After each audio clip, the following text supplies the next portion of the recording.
Ako lang po meron yan sa buong mundo. Nag-iisa lang po. Magandang tanghali po, si Ricky Redula TV. May mga taong makadiyos na di makatao.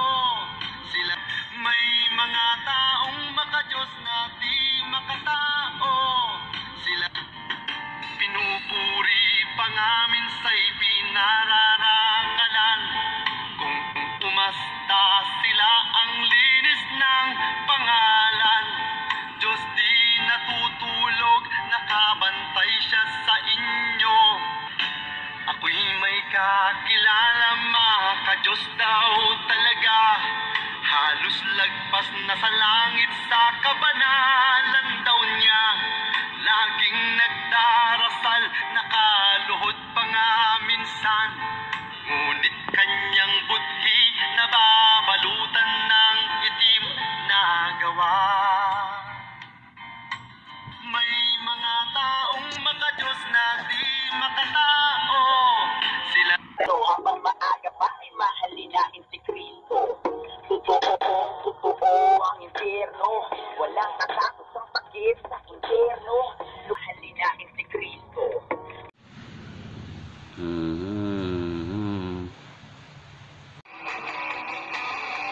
May genre po.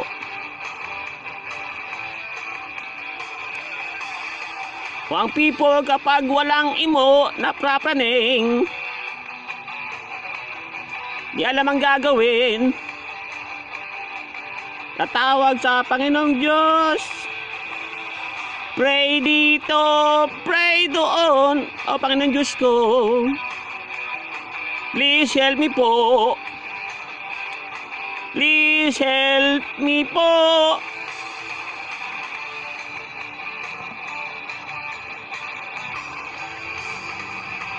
Pero kapag nandiyan na marami ng imo,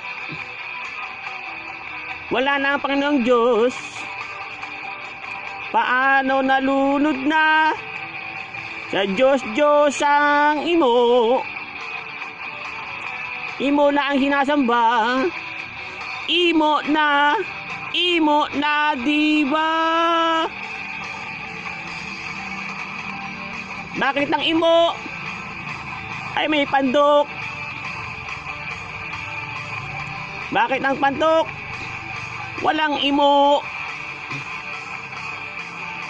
O ang imo nga naman, o ang imo nga naman, o ang tao nga naman, pandok imo, pandok imo, pandok imo. Pandok imo, hoy.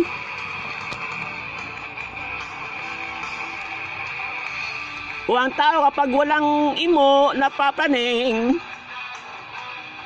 di alam ang gagawin. Tatawag sa Panginoong Diyos.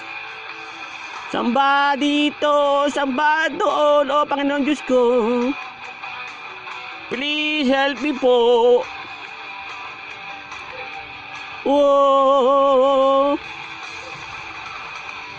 bakit ang imo may pandok?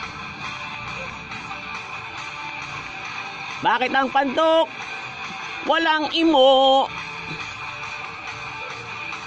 O ang imo nga naman, o ang imo nga naman, o ang tao nga naman walang imo. Walang imo. Walang imo.